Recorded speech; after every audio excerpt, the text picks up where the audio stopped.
السلام عليكم، اخباركم ايه؟ خدت بالي ان جعفر العمدة كل يوم يسأل نعيم يقول له اخبار التحصيلات بتاعتنا ايه، ونعيم يقول له هقعد احسبها واخر اليوم هقول لك. وده لان هما مش بيستخدموا برنامج الاكسل. وقلت اعمل شيت اكسل اساعد جعفر العمدة بيه. تعال نشوف يلا بينا ازاي. انت بتاخد التقيله ها البيض. عندي زي ما احنا شايفين ده ملف الاكسل بتاعنا اللي هنساعد بجعفر العمدة. اول حاجة رقم الفاتورة او رقم العملية اللي احنا ادينا بيها للعميل ده الفلوس، وده تاريخ الفاتورة او تاريخ اللي الفلوس دي دفعناها فيه، وده اسم العميل الراجل اللي اخد مننا الفلوس، وده طبعا المبلغ اللي اخده مننا. ونظام الاستحقاق هو عملية اللي هيسددهم بعد قد ايه. هنا نظام الاستحقاق باليوم، خليك فاكر ان نظام الاستحقاق باليوم. اما تاريخ الاستحقاق هو هيكون تاريخ اللي احنا دفعنا فيه ادينا له فيه الفلوس زائد عدد الايام اللي هو قال انه هيسدد بعدها. زي ما احنا شايفين، فلو واحد اخد مننا يوم 1/4 فلوس، المفروض انه هيسددها 7/4/2023. هسحب المعادلة دي واخلي بالي كويس اوي. هنا اهو واحد اخد مننا فلوس في 2/4 يبقى هيسددها 3/4. طيب لو ناخد بالنا النهارده تاريخ اليوم، لو كتبت ايه يساوي today، النهارده 7/4، يعني ده المفروض الراجل ده يدفع الفلوس، المفروض ان الراجل ده يدفع الفلوس، والمفروض ان الراجل ده يدفع الفلوس. ازاي برنامج الاكسل هيقول لنا مين اللي عليه دفع الفلوس ويدينا الارم بيه؟ طيب ركز بقى كده معايا علشان احنا هنخليه ينور الصف كله اللي موجود فيه موعد دفع الفاتورة بتاعته او المبلغ بتاعه، وكمان هنخليه يقول لنا اجمالي التحصيلات اللي عليه. ازاي الكلام ده؟ تعالى كده معايا، هعلم على الصف كله. خلي بالك تاني لازم تعلم على الصف كله اللي فيه البيانات، مش اكتر منه مش اقل منه. وهختار حاجة اسمها الكونديشنال فورمات او التنسيقات الشرطية، وهختار نيو رول قاعدة جديدة. هختار اخر واحده ان انا هكتب انا المعادله بتاعتي، وهاجي اقول له يساوي تاريخ الاستحقاق، واتاكد ان هو بتشال علامه الدولار من الصف، وارجع كده واقول له انه يكون اصغر من او يساوي النهارده today.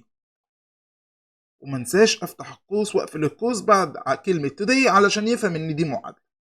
خلي بالك انا قلت له ان تاريخ الاستحقاق يكون اصغر من او يساوي النهارده. طيب هقول له الفورمات وهختار اللون الاحمر وادوس اوكي.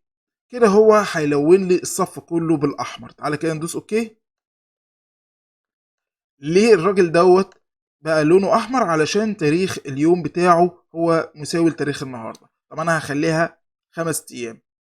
ليه هو نور بالاحمر؟ علشان اقل من التاريخ بتاع النهارده، يعني كان المفروض يستحق امبارح. طب انا هخليها 9 مثلا.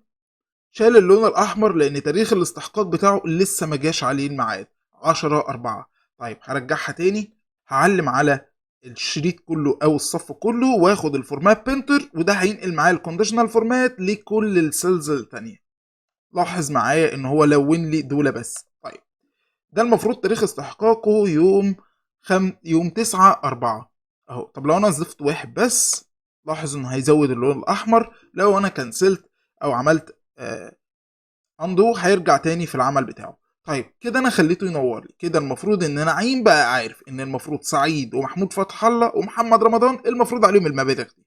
طيب ازاي اخليه يجمع المبالغ دي؟ بس عن طريق استخدام معادلة اسمها sum if، الجمع في حالة لو. شرحناها قبل كده كتير في كذا فيديو، النهاردة هندي مثال عليها بس بطريقة تانية. هقول له بيساوي sum if وافتح القوس، وهقول له الرانج بتاعي. خلي بالك كلمة الرانج معناها المدى، والمقصود بيها ان يكون في من والى. يعني هقول له من اول خلية شيفت كاف الى اخر خليه في تاريخ الاستحقاق. ليش معنى تاريخ الاستحقاق؟ هقول لحضرتك. لان هو بعد كده بعد الرانج بيطلب الكريتيريا. ايه هي الكريتيريا؟ معناها الشرط، والشرط بتاعنا ان انا هقول له علامه اصغر او يساوي، وهكتب today برضو وافتح القوس واقفل القوس. بس قبل ما اقفل، قبل ما ادوس اي حاجه، ما انساش ان انا اضيف علامه تنصيص قبل علامه الاصغر وبعد علامه اللي يساوي. وعلشان اقدر اكمل بقيه المعادله هقول له اند علشان يفهم ان ده وده، يعني العلامات دي مع التاريخ النهارده. وهاجي احط الفاصله وهقول لي فين السم رانج، فين اللي هيتجمع. هقول له مبالغ الفواتير اهي.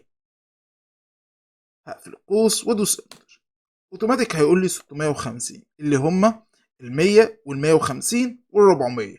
طب ليه ما حسبش الباقي؟ تعالى كده نجرب نخلي دي واحد بس وادوس انتر. لاحظ انه ضاف ال30000 لل650 فبقى 680، وكمان اداني النور بالاحمر. كده معناها ان تاريخ الاستحقاق بتاعها. واعتقد كده يا عم جعفر مش هتسأل نعيم تاني تقول له ايه اخبار التحصيل عندنا، لان كل حاجة ظاهرة قدامك. شكرا ليكم، ولو عجبكم الفيديو ما تنسوش تدوسوا لايك وشير وتعملوا لنا سبسكرايب على القناة بتاعت اليوتيوب بتاعي.